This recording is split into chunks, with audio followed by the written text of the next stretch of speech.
Buena gente, ¿cómo están? Espero que se encuentren todos muy bien. Hoy vamos a ver dos clases en una. Vamos a ver facies y después vamos a ver piel y fanera. Más que nada lo principal, porque sinceramente estas dos son clases que no se preguntan tanto en lo que vendría a ser la era, ni en los finales. ¿Por qué? Porque vamos a ver que para facies nosotros vamos a tener que conocer todo un gran número de enfermedades que por ahí en semiología tenemos que saber algunas cositas. Con respecto a piel y faneras, lo importante es saber reconocer la alteración en la piel, ya sea la dermis, la hipodermis, las uñas, el pelo, pero después, digamos, todo el resto es del dermatólogo. Entonces, lo que buscamos, conocimiento semiológico de ahora, es conocer las características principales, tanto de las facies como de la piel, panera y del cabello, y que eso quede grabadísimo siempre en su cabeza. Así que vamos a arrancar con la clase, vamos a hacer todo facies primero, y después lo último, ver la parte de piel, faneras y cabello o pelo. Obviamente que, como siempre hablamos, para empezar a hablar de un tema, o para decir, bueno, vamos a hablar de facies, tenemos que definir la facie. Y las facies son un conjunto, o las facies son un conjunto de características que se van a expresar en, digamos, determinados estadios en la vida de los pacientes o de las personas y que nos pueden referir tanto a salud como a enfermedad. Esta es una definición de facies. Siempre tenemos que recordar que yo, por ejemplo, voy a tener una facie típica, porque no estoy enfermo, creo yo. Voy a tener una facie de tipo compuesta. ¿Qué quiere decir eso? Que mi cara, digamos, no refleja ninguna alteración ni anatómica ni fisiopatológica. ¿Y para qué me sirve conocer a mí que existen facies compuestas? Porque si viene un paciente con algún síntoma o con alguna enfermedad y no tiene una facie característica, nosotros en la historia clínica vamos a tener que colocar facie compuesta. O en el caso de que venga con una facie, por ejemplo, parkinsoniana, vamos a tener que colocar facie parkinsoniana. Tenemos otra definición que es un poquito más larga, que se daba antes cuando había otro profesor que le gustaba bastante las definiciones, que define las facies como un conjunto de rasgos de tipo fisionómicos que junto con la expresión y la coloración de la cara nos permite a nosotros reconocer, digamos, determinadas enfermedades. Esta facie puede revelar tanto el estado de ánimo como nutrición, hidratación y es perceptible al examen visual, digamos, el examen del rostro. ¿Para qué nosotros aprendemos facies? Si bien la facie es un signo, a nosotros nos sirve para desarrollar el ojo clínico. ¿Qué quiere decir eso? Ustedes ahora, después de dar esta clase, cuando salgan a la calle, ustedes van a empezar a mirar y a lo largo de ir recorriendo toda la semiología, ustedes van a cambiar la forma en la que miran las personas. Ustedes van a empezar a mirar facies, van a empezar a mirar marchas, van a empezar a mirar movimientos de la mano, van a empezar a ver muchas cosas que la gente, digamos, que no estudia semiología, no es que no lo ve, sino que no le presta atención. Entonces, para eso a nosotros nos sirve conocer la facie. Ustedes imagínense que viene un paciente, yo estoy en el consultorio, viene un paciente con una facie típica de Parkinson, una facie con una expresión prácticamente nula, que se dice facie de póker, con la boca entreabierta, puede venir chorreando un poco de saliva y que camina todo, eso vamos a ver más adelante, camina todo, digamos, como en bloque, camina todo derechito y encorvadito y encima cuando él se quiere sentar o se quiere acomodar, gira en bloque. Además tiene rigidez en lo que vendría a ser los músculos de la espalda y del cuello. Yo lo veo y sin preguntarle el nombre, la edad y todo, ya estoy prácticamente en mi ojo clínico frente a un paciente con Parkinson. Solamente después tengo que hacer la anamnesis, buscar los métodos diagnósticos y hacer el diagnóstico. Pero para eso nos sirve conocer las facies, la marcha, la actitud, el decúbito, todo lo que ya estuvimos viendo dentro de todo en las clases anteriores. Acá tenemos un ejemplo de una facie compuesta o una facie típica. ¿Para qué les hago pie en esto? Porque a veces se nos olvida o se nos pregunta en el examen, ¿y cómo pongo o cómo digo que un paciente tiene una facie normal, que no tiene nada raro? No se pone normal, porque no hay una definición de normal. Entonces por eso se pone compuesta o típica. Y una pregunta clásica de examen es la diferencia entre un signo y un síntoma. Como ya habíamos hablado, el signo es todo aquello que nosotros podemos objetivar, ya sea una facie, la medida de la presión arterial, la medida de la fiebre o de la temperatura corporal, la saturación de oxígeno. Sin embargo, un síntoma es todo aquello subjetivo, como por ejemplo el dolor. Esa es la principal diferencia. Por ejemplo, un paciente viene con vómitos, pero él nos dice que tuvo vómito. Entonces eso es un síntoma hasta que yo lo vea, pero es un síntoma. Esas diferencias son las que nunca les pueden faltar de repasar, principalmente antes de los exámenes. Ahora vamos a hablar brevemente de la clasificación de las facies.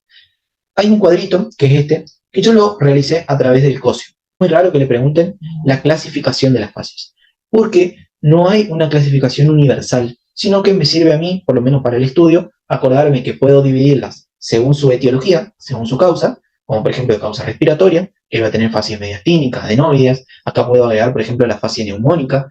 Después, neurológicas, donde voy a tener la facie de Parkinson, facie de Clauder-Horner, que vamos a ver a lo largo de la clase, tetánica, y dependiendo de cada sistema afectado, yo puedo tener facies características. Y después tenemos esta clasificación que se dio en clase, si no me equivoco, que es dependiendo de la coloración que trae el paciente en la piel, según alteraciones cutáneo-mucosas, alteraciones neurológicas, psiquiátricas, y después, digamos, se agruparon como otras las demás, ya sea endocrinas, por ejemplo, mongólicas, que serían más hereditarias, mitrales, causas cardiovasculares, adenoides, peritoneal y polioenfermedad de Sjögren. ¿Cuál es la idea de esto? ¿Para qué yo les puse este cuadrito? Para que ustedes puedan tenerlo en su apunte y al momento de repasar puedan utilizarlo para no estar mirando el apunte y no hacer trampa, digamos. O sea, para que puedan repasar de una manera más, digamos, honesta para ustedes. ¿Nos pueden preguntar una fase en el oral? Sí. Y para eso tenemos que saber describirla. ¿Solamente tenemos que saber describirla? Por ahora sí. Por ahí nos pueden preguntar algo sobre la enfermedad, si es que lo vimos en pato o si lo vimos en fisio, por ejemplo. Pero si no es muy raro que nos pregunten, por ejemplo, ¿qué es el Parkinson en primera era? O qué es, por ejemplo, el síndrome o la enfermedad de Sjögren ahora en primera era. Porque no se da. Entonces, mi consejo es que no se enrosquen ahora en buscar cada enfermedad por separado, solo para entenderla fácil. Yo les voy a ir explicando. Ahora vamos a pasar a describir cada fase en sus características principales. Vamos a ver primero aquellas alteraciones en el color de la piel de las personas y vamos a ver acá una fase de una paciente mujer que vemos que, si bien en el dibujo no se nota tanto, no les quería repetir otra vez las mismas imágenes que nos muestran en clase. Por eso busqué una imagen más que nada esquemática. Fíjense que esta paciente es bastante pálida, pero a nivel de las mejillas, a nivel de la oreja, a nivel peribucal, y también podríamos encontrarlo acá en la punta de la nariz, vemos lo que vendría a ser una coloración azulada. A la coloración azulada de piel y mucosas se denomina cianosis. Cuando ahí tenemos una coloración de mucosas, cuando la hemoglobina reducida está por arriba de 5 gramos por decilitro. Y este cuadrito acá es algo que ustedes nunca pueden dejar de saber. Si acá me parece que está mal, vamos a borrarlo. Recuerden, hemoglobina reducida mayor a 5 gramos por decilitro. ¿Por qué les digo esto? Porque se suele preguntar en el examen Choice. Así que, recuerden, cianosis es la coloración azulada de piel y mucosas por una hemoglobina mayor a 5 gramos por decilitro. ¿Y por qué se produce la cianosis? Vamos a aprender un poquito, vamos a recordar más que nada fisiología.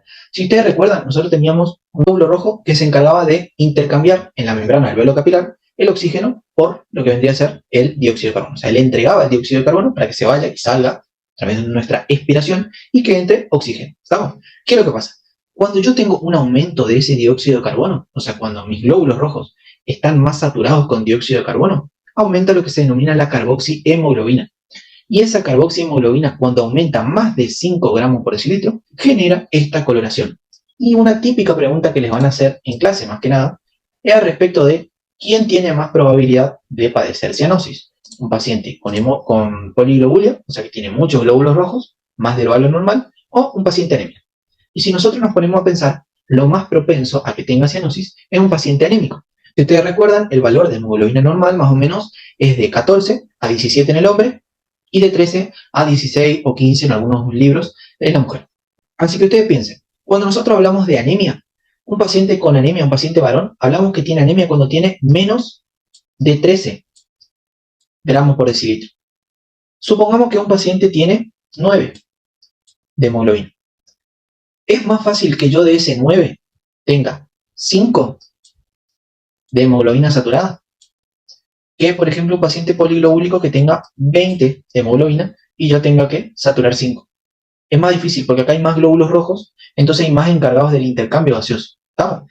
Por eso es que se produce más que nada en pacientes anémicos lo que vendría a ser la cianosis. Es una pregunta que por ahí la vamos a ver más en la parte de respiratorio, pero quería que por lo menos ya lo vayan o se vayan acostumbrando a este concepto. Ahora vamos a ver otra fase, que es la fase pálida. ¿Cuál es la diferencia entre ambos? La presencia de coloración azulada.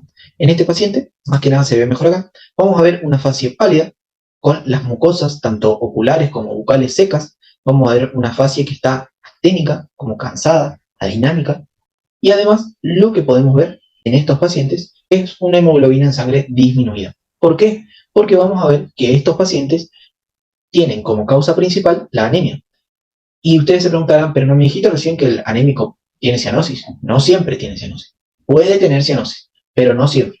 Y esas cosas son las que nosotros vamos a ir aprendiendo, que no todo en medicina es blanco y negro, sino que todo en medicina es gris prácticamente. ¿Estamos? Dentro de las causas principales vamos a tener la anemia, después la intransparencia, quiere decir que hay pacientes que tienen la piel un poquito más transparente, por eso parece más pálida, y después el espasmo capilar. Aquellos pacientes, hay nuevos estudios, que pacientes que consumen cocaína suelen hacer vasoespasmo, quiere decir una vasoconstricción, de por sí solos, a causa del consumo, digamos, de cocaína. Pero estamos todo bien y de la nada se cerraron los vasos. Y eso genera una isquemia en la piel y genera palidez. Ahora vamos a hablar de lo que vendrían a ser las fases ictéricas. Si ustedes recuerdan de fisiología, la ictericia era la coloración de las mucosas y de la piel a causa de un aumento de la bilirrubina. Después vamos a ver en segunda era todo el metabolismo de la bilirrubina otra vez, pero recuerden que la ictericia se daba principalmente por el aumento de la bilirrubina, que puede ser a predominio de la bilirrubina indirecta como de la bilirrubina directa. Y de ahí teníamos diferentes causas. Lo que tenemos que saber ahora es que todo paciente que viene con coloración amarillenta es una fase ictérica. Después vamos a ver acá una fase de tipo urémica. Y se caracteriza ¿por qué? Por una coloración de la piel de tipo terrácea. Fíjense que es como un amarillo pálido, parece color tierra. Y además el paciente tiene edema bipalpebral o peripalpebral, una fase cansada, abotarada. Y además el cabello, a causa de la uremia, a causa de la urea que está circulando en sangre, por una falla renal crónica, genera debilidad en el cabello y puede generar, pero es más raro, alopecia o pérdida de pelo. ¿Qué otras cosas tenemos que conocer? Fases por alteración cutánea mucosas. De las fases anteriores, ¿cuáles son las más frecuentes preguntadas? La que es por cianosis y la que es por ictericia. Con respecto a estas fases, vamos a tener a la fase de tipo caquéctica.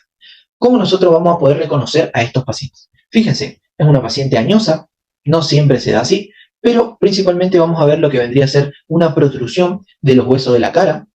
Fíjense, ahí tenemos otra paciente, un cuello adelgazado con prominencia de los músculos y de los huesos, como dijimos, y vean cómo se deprime tanto las órbitas, o sea, toda la piel de las órbitas está deprimida, y la piel también de las mejillas, porque hay una disminución de toda la masa muscular debido a un periodo ya sea inflamatorio que genera el deterioro en el estado general del cuerpo, llevando a una fase terminal en estos pacientes. Entonces, la fase caquética va a ser característica de aquellos pacientes en estadios terminales de enfermedades.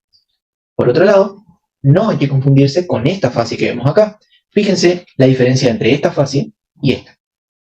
Una mujer un poco más joven, está bien, o tiene menos deterioro físico, el cuello no tiene particularidades, pero fíjense acá, a nivel de la boca.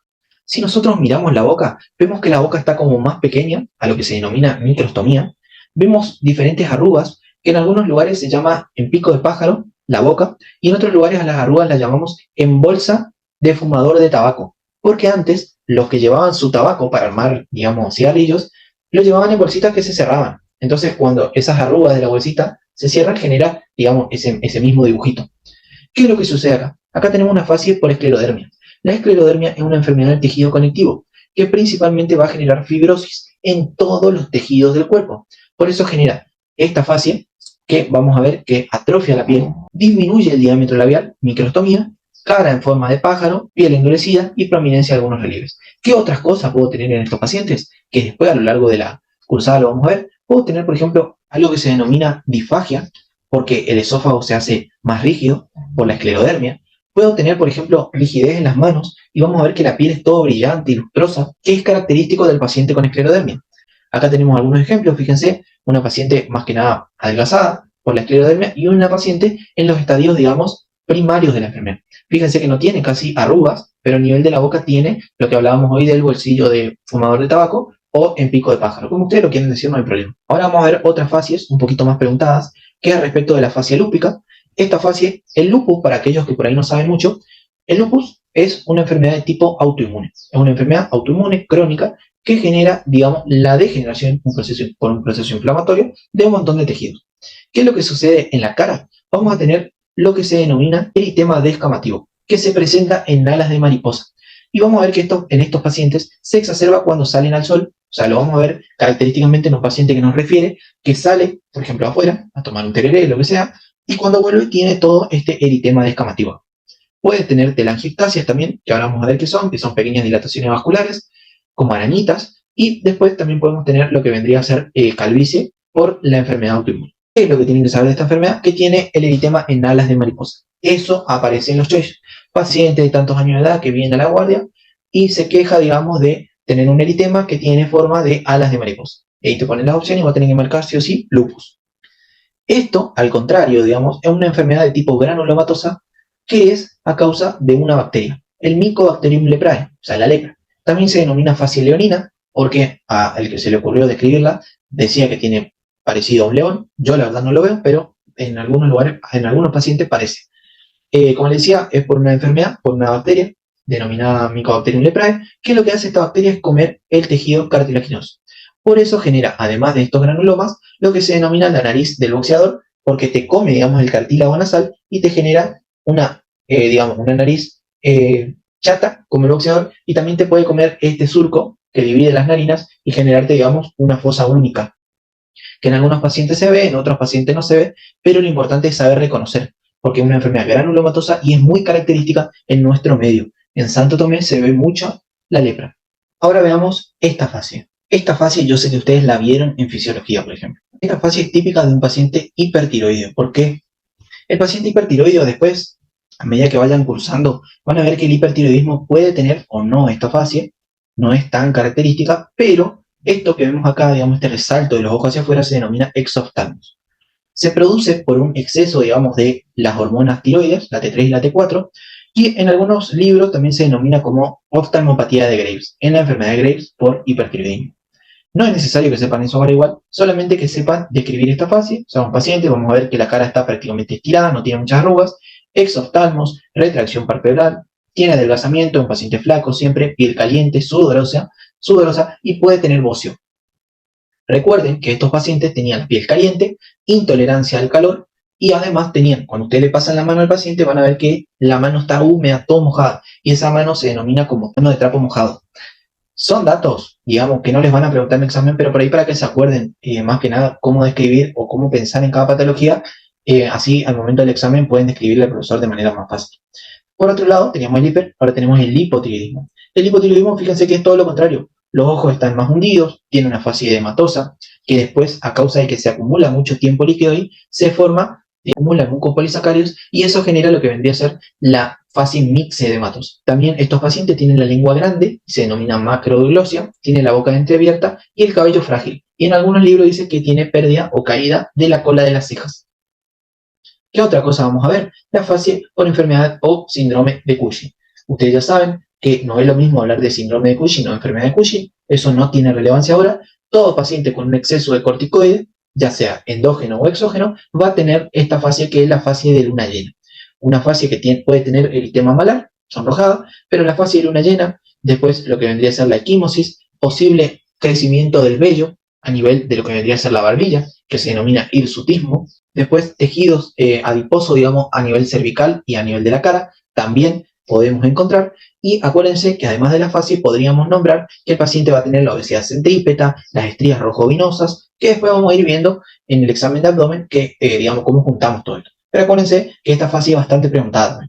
Después tenemos la fase de una paciente con hirsutismo. Principalmente tenemos que decir que hay un exceso de vello facial en las mujeres por una hiperfunción suprarrenal o un tumor ovárico. La fase con hirsutismo no he visto que se pregunte muy, digamos, de manera muy frecuente. Puede aparecer en un choice como todo lo que está en la clase, pero para un oral es más raro. Les aviso para que no estén, digamos, por ahí gastando tanta energía mental. Algo que se pregunta mucho, más que nada en la parte de neurología, por ahí no tanto ahora, es la parálisis facial periférica. Si nosotros nos acordamos de grandes rasgos de la anatomía, nosotros íbamos a tener que el nervio facial, el séptimo par, nos iba a dar la inervación de los músculos de la mímica. Que después vamos a ver cómo evaluábamos, le pedimos al paciente que sople, que haga como que infle un globo, que levante la ceja y todo. Si nosotros vemos que un paciente, por ejemplo, viene con lo que vendría a ser la ptosis palpebral, o sea que se le cae el párpado, no lo puede levantar bien, desviación del labio hacia lo que vendría a ser el lado sano, o sea, el paciente, si tiene una alteración de este lado, va a tener el labio así. Puedo tener también lagrimeo o epífora, borramiento de las arrugas tanto frontales como del surco nasogeniano. Todo eso se da por parálisis del séptimo par. Pero la parálisis se puede dar ya sea a nivel central, o sea, a nivel del núcleo del séptimo par, o a nivel del nervio periférico. Cuando hablamos de parálisis facial periférica es porque se rompe, digamos, o se afecta el nervio. Y el nervio tiene, digamos, como dos patitas.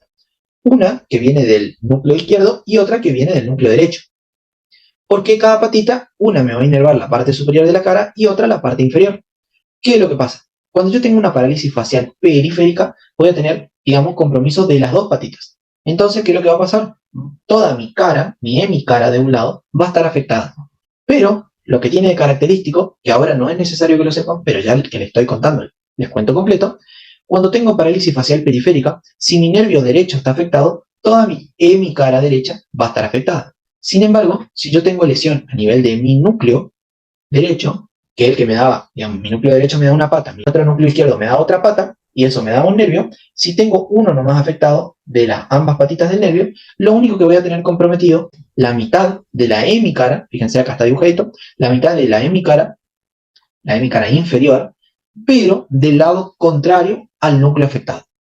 Esto es algo que lo van a aprender bien en neurología, no se preocupen ahora, pero si lo entendieron bien ahora, si lo aprenden bien, para el neuro es una papa todo lo otro. Después tenemos que hablar de la fase miasténica.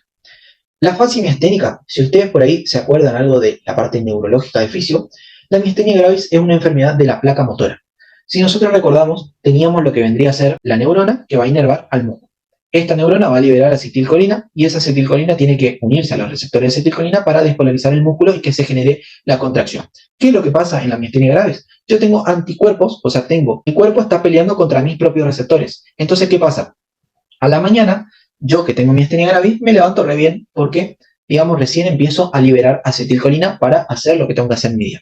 Pero a lo largo del día, las inmunoglobulinas, o sea, los anticuerpos contra estos receptores, van a ir, digamos, matando o ocupando más que nada a estos receptores de acetilcolina, haciendo que yo no pueda contraer mis músculos. Entonces, a lo largo del día, este paciente, o sea, yo con miastenia gravis, lo que voy a tener que hacer, más que nada en los párpados, que es lo que nos interesa ahora por la fascia, me va a costar cada vez más traer mi párpado y levantarlo para mirar. Entonces yo voy a tener mi párpado que se me va cayendo y para poder ver, porque me va a quedar, digamos, una pequeña ranura para ver, yo voy a tirar mi cabeza para atrás y voy, digamos, a ver a través de esa pequeña ranura. Y va a ir, digamos, empeorando a lo largo del día. A esta fascia, digamos, donde el paciente mira así, se denomina mirada de astrónomo o fascia también miasténica. Por otro lado, tenemos otras alteraciones neurológicas, como la que ya les expliqué hace un ratito, que es la fascia de Parkinson. Esta fascia es muy preguntada en examen. Los pacientes con Parkinson tienen una fascia característica que es la fascia de póker, o sea, una fascia que no te transmite nada. Es como que yo esté así. No te transmito ni felicidad, ni dolor, ni nada. Estos pacientes tienen una mirada fija, pueden tener cialorrea, que es, digamos, el babeo, está mal escrito, cialorrea es con S, y un aspecto, digamos, rígido a nivel tanto facial como a nivel corporal. Por otro lado, acá tenemos la fascia de Huntington, es una fascia de una enfermedad que es la corea de Huntington. Esta corea, digamos, es un síndrome extrapiramidal que lo vamos a ver a fin de año prácticamente. Esta fascia, a diferencia de la fascia miasténica, algo que no quiero que confundan, se produce por, digamos, una enfermedad hereditaria que se diagnostica entre los 30, 40 años más o menos, y vamos a ver que genera una oftalmoplegia nuclear progresiva. ¿Qué es eso? Sería, el paciente tiene algo similar a lo que vendría a ser miastenia gravis, pero en este caso el paciente, digamos, tiene que arrugar la frente porque los párpados están totalmente caídos. O sea, este paciente arruga la frente y trata de elevar las cejas para compensar lo que vendría a ser la ptosis palpebral. En cambio, el miasténico no puede contraer las cejas porque está haciendo, digamos, tiene una incapacidad para hacer la contracción muscular, como les había explicado. Además, en estos pacientes, los ojos, en la fascia de Huntington, vamos a tener que los ojos están inmóviles. En cambio, el miasténico puede hacer su vida, digamos, normal. Después tenemos esta fascia, que se denomina risa sardónica, o fascia de tipo tetánica, que se da en aquellos pacientes con tétanos, debido a que, digamos, el Clostridium tetani genera esta rigidez, digamos, toda esta sintomatología en la cara y también en el cuerpo, que nos va a dar diferentes posiciones como el emprostótonos, el opistótonos, que después vamos a ver en neuro, muchas fascias son de neuro, al igual que las marchas. ¿Por qué más que nada se produce esto? El paciente vamos a ver que arruga tanto las cejas como las alas de la nariz y la frente. Y la boca vamos a ver que hace como una sonrisa, pero una sonrisa falsa. Por eso se denomina risa sardónica. Ahora algo muy importante que se pregunta muchísimo y que lo vamos a ver también a detalle en la clase de mediastino, es al respecto del síndrome de Clauberman-Horner. Este síndrome se caracteriza principalmente Porque hay un tumorcito acá en lo que vendría a ser el ápice pulmonar que se denomina tumor de Pancoast-Tobías. Este tumor crece y destruye lo que se denomina la cadena simpática cervical. La cadena simpática cervical primero va a ser excitada y me va a generar otro síndrome que se denomina síndrome de Pulfurdo-Petit, que es cuando el tumor, digamos, está al lado y al estar inflamando, está, digamos, excitando a la cadena y me va a generar todo lo contrario a este síndrome, el Clauber-Narhoner. Pero una vez que el tumor rompió y hizo pelota toda la cadena simpática cervical, me va a dar este síndrome, que es más preguntado. Que nosotros tenemos una mnemotecnia para acordarse de esta fase, que es PAME.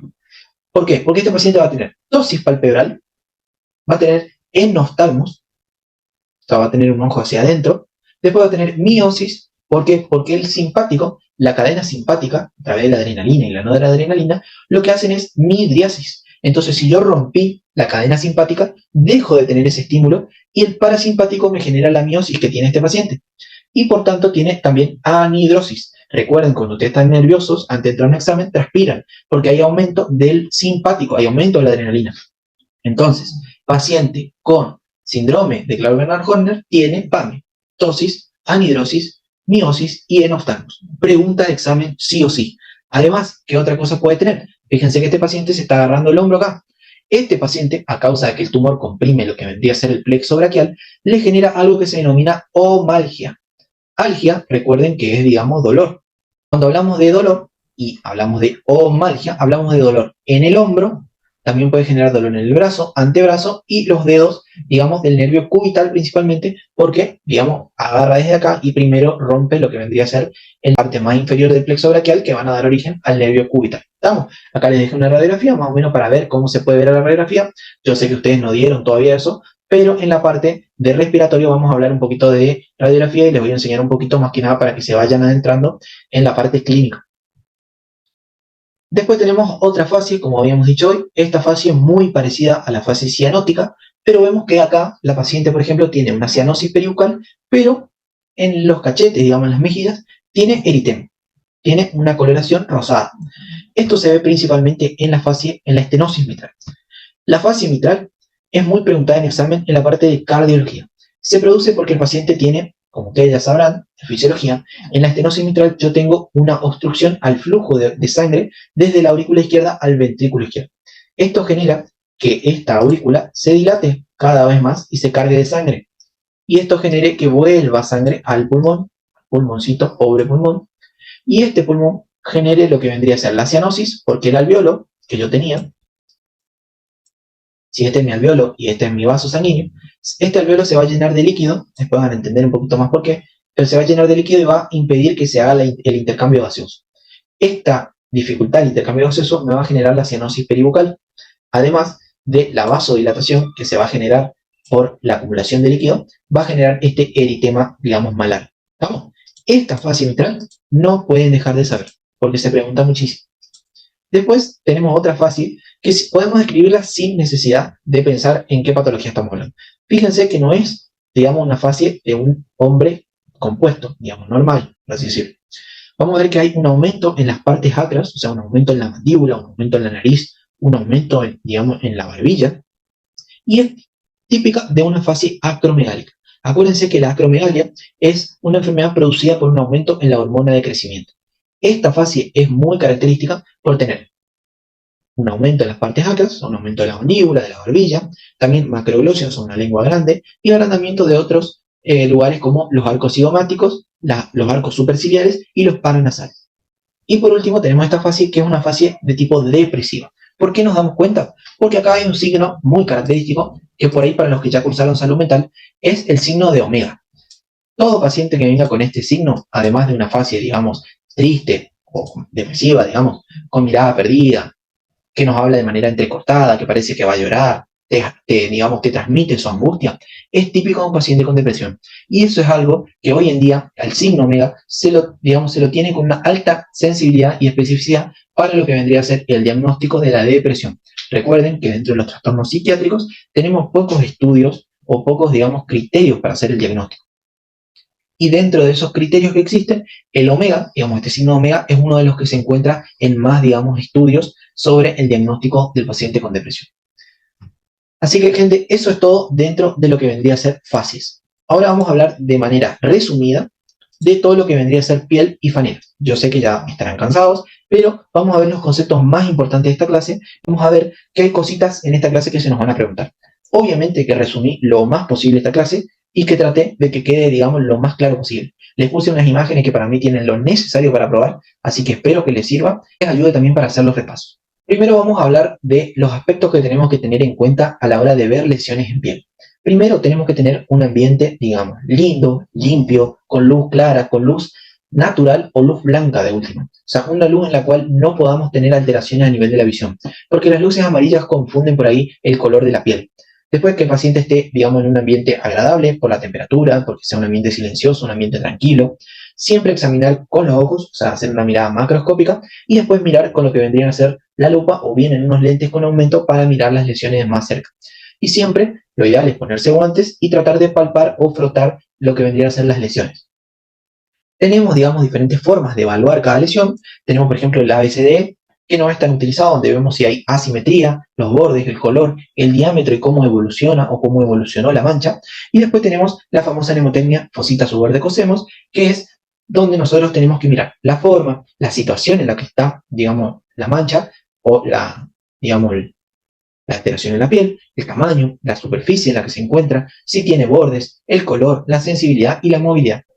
Lo ideal sería que nosotros en cada una de las lesiones que veamos podamos hacer, por ejemplo, en esta imagen, ver que es una lesión de tipo simétrica, con bordes definidos, redondeados, sobreelevados, de color eritematoso, se podría decir, con un centro más pálido. Después, un diámetro debe tener más o menos entre 2 a 3 milímetros. Y evolución, por ejemplo, si el paciente me cuenta, o yo lo vi hoy y la semana siguiente lo volví a ver y vi que creció, puedo poner evolución gradual o una evolución o un crecimiento mayor a 3 milímetros por semana, para que más o menos me oriente al diagnóstico hasta que por lo menos lo derive, ya sea un dermatólogo, o que pueda ver, digamos, si remite o no con el tratamiento que le hice.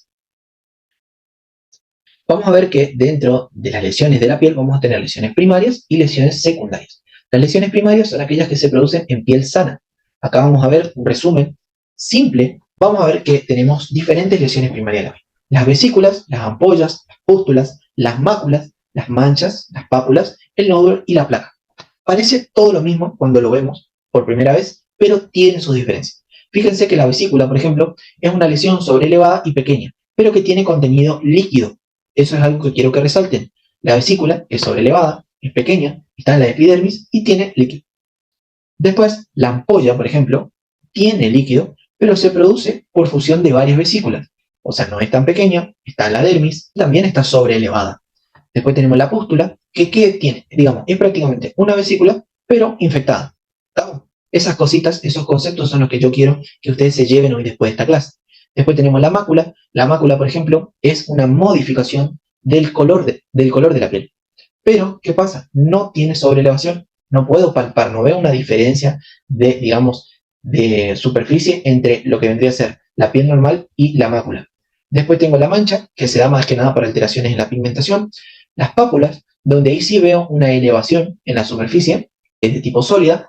El nódulo, que se localiza en la epidermis, es sólido, o sea, no tiene contenido líquido, y es mayor a 1 centímetro. Y por último tengo la placa, que es una elevación sólida, que tiene bordes bien definidos, y a veces se da por, digamos, la proliferación o por la unión entre varias lesiones primarias. Algo que tenemos que recordar siempre son los componentes, digamos, de la piel. Recuerden que tenemos la epidermis con varias capas, la basal, la espinosa, el granuloso y el córneo, que son los estratos. Recuerden siempre de adentro hacia afuera, empieza con el basal y va al córneo.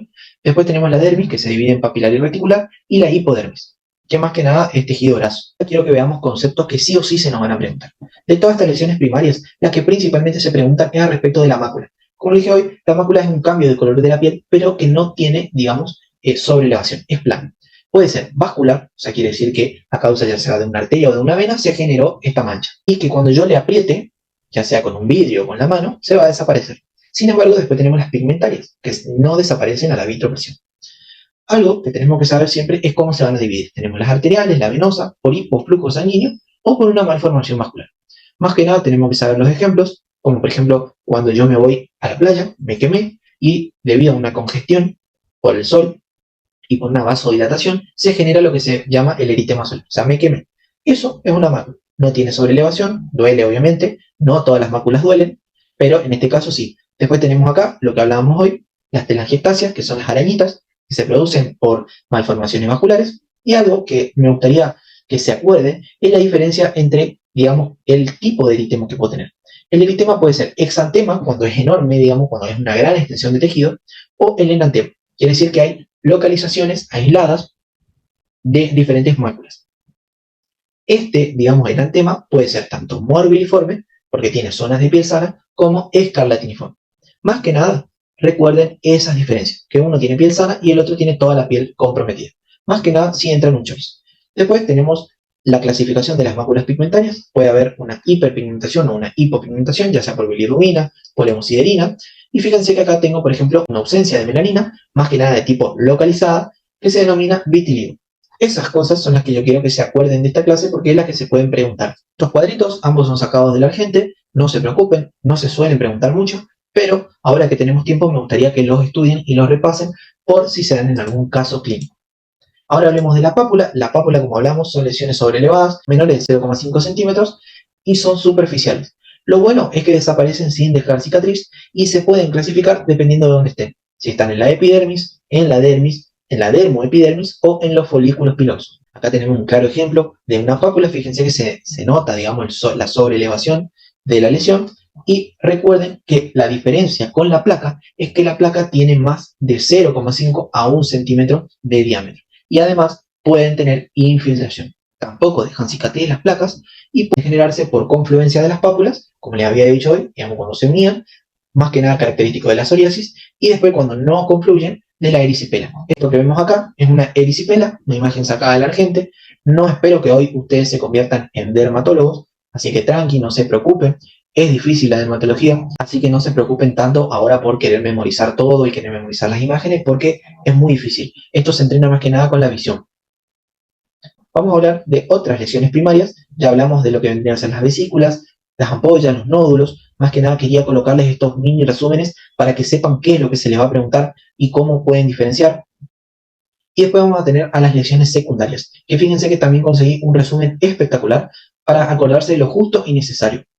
Dentro de las lesiones secundarias vamos a tener las costras, que aparecen cuando el suelo de la sangre se seca. A muchos le habrá pasado que se raspan y se generan esas costras. ¿Por qué se denominan secundarias? Porque algo tuvo que pasar primero para que se genere. Después podemos tener las escamas, que más que nada se producen porque la lámina del tejido córneo se desprende. Pueden ser grandes, pueden estar sueltas también, y más que nada se producen porque aumenta la producción de células del estrato córneo. Por otro lado tenemos, por ejemplo, la erosión, que más que nada afecta a la epidermis, algo que sí o sí tienen que saber, y no genera cicatriz cuando se cura. De consecuencia de alguna vesícula o de alguna ampolla, puede entrar de alguna ampolla, y más que nada es bien definida y tiene un exudado de tipo líquido. Después tenemos la úlcera, que fíjense que es más profunda, va hacia la dermis. Y por último tenemos la cicatriz de este lado. La cicatriz es la sustitución, digamos, del epitelio normal por un tejido de tipo cicatrizal, a causa ya sea de una herida, digamos, se reemplaza ese tejido normal por tejido fibroso.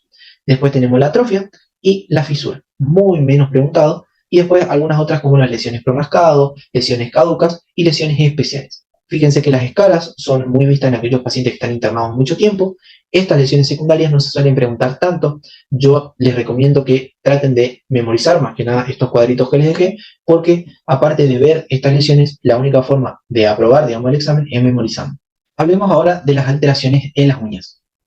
Este tema es algo poco preguntado. Lo que más se pregunta de las uñas van a ser aquellas uñas en vidrio de reloj a causa de una hipoxia crónica, acompañada de unos dedos en palillo de tambor. Si nosotros vemos acá, por ejemplo, vamos a encontrar, si nosotros juntamos nuestros dedos pulgares, vamos a ver que se genera, digamos, esa pancita en el medio. O sea, prácticamente no se tocan. Sin embargo, en aquellos pacientes que tienen las uñas en vidrio de reloj, fíjense cómo se toca y genera, digamos, ese ángulo obtuso para afuera.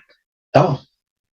Ese ángulo como abierto hacia afuera. Eso es característico de un paciente, por ejemplo, de POC, un paciente con cáncer de pulmón de larga data, pacientes con enfermedades restrictivas que generan, digamos, lo que vendría a ser una hipoxia crónica. Entonces, eso es algo muy preguntado en examen. Después tenemos, por ejemplo, la coilonychia, que es la uña en cuchara, que es cuando la uña, que debería tener, digamos, una forma como recta o semicurva, lo que hace es como que tiene una forma como una cuchara, digamos. Esto se genera principalmente por anemia, se pregunta a veces más que nada en la segunda era, por anemia por déficit de hierro, por déficit de B12, por anemias de tipo hemolíticas. también por uso de detergentes agresivos, no por el Cif con el que ustedes lavan los platos, sino con otros más, digamos, más corrosivos, y tiene obviamente un tratamiento estético más que nada. Después tenemos la onicolisis, que se produce un levantamiento, digamos, de la uña, más que nada que, digamos, que da dolor. Esto se puede dar por traumatismo, por psoriasis, también por detergentes. Después tengo la onicofagia, que se dan aquellos pacientes que se comen las uñas. Recuerden que nosotros tenemos un montón de bacterias en las uñas y eso me puede llevar a infecciones bucales. Después tengo la onicorexis, que es la uña astillada, donde el borde de la uña aparece todo como astillas. Más que nada se da en algunos factores hormonales, en déficits nutricionales o genéticos. Después la onicoquisis, se denomina aquella uña que tiene varias capas. Vamos a ver que se da más que nada también en anemia, en humedad. Después tenemos la onicomicosis. Vamos a ver que se da más que nada en aquellos pacientes que tienen hongos abajo de las uñas, adquieren una coloración, digamos, amarillenta. A veces por bacterias, también se puede dar por pseudomonas y genera una coloración verdosa. Y después vamos a ver mucho esto, acá en Santo Tomé yo vi varios casos de la onicogrifosis, que es cuando la uña parece una garra, así que se va hacia abajo. Y se da muchas veces en aquellos pacientes que usan calzados chicos. También se suele ver en aquellos pacientes que consumen colágeno exógeno o que tienen alteraciones de, digamos, un crecimiento exacerbado de uña y cabello.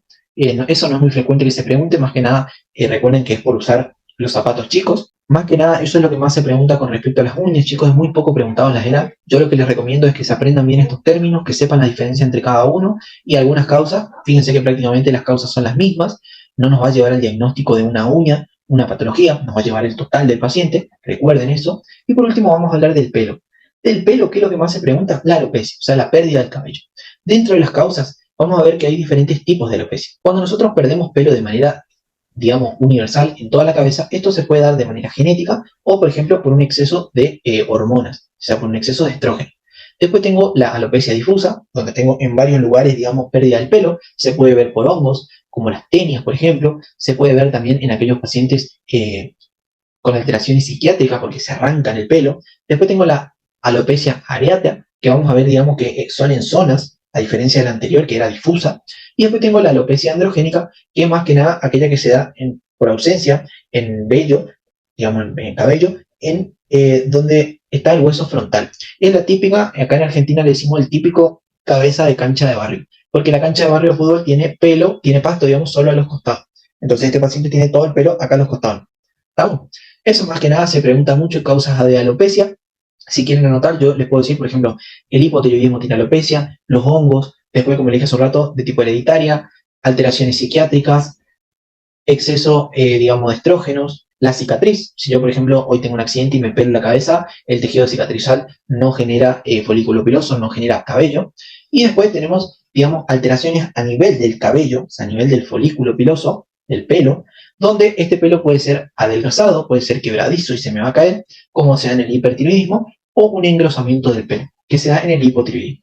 Esto de cabello es lo que más se ha preguntado en los últimos años de semiología de piel y fanegas. Acá tienen una imagencita de los tipos de alopecia. Acá tenemos otra, como les había hablado hace un rato. Esto es progresivo, obviamente, y esta es la que yo les había dicho de la cancha de barrio, digamos. Bueno, gente, espero que les haya gustado la clase. Una clase creo que se va a extender bastante, pero que vimos muchos temas, vimos las cosas más importantes de todos estos temas. Como ustedes ya saben, traté de resumir lo más posible la clase y siempre sobre lo que más se pregunta. Recuerden que siempre son los mismos profesores y siempre son las mismas preguntas que se hacen. Así que espero que les haya gustado, que cualquier consulta me avisen y cualquier cosa que no haya quedado claro, que me manden un mensajito y lo aclaramos tranquilamente. Espero que tengan un buen día, buena tarde, buenas noches y un buen estudio, obviamente.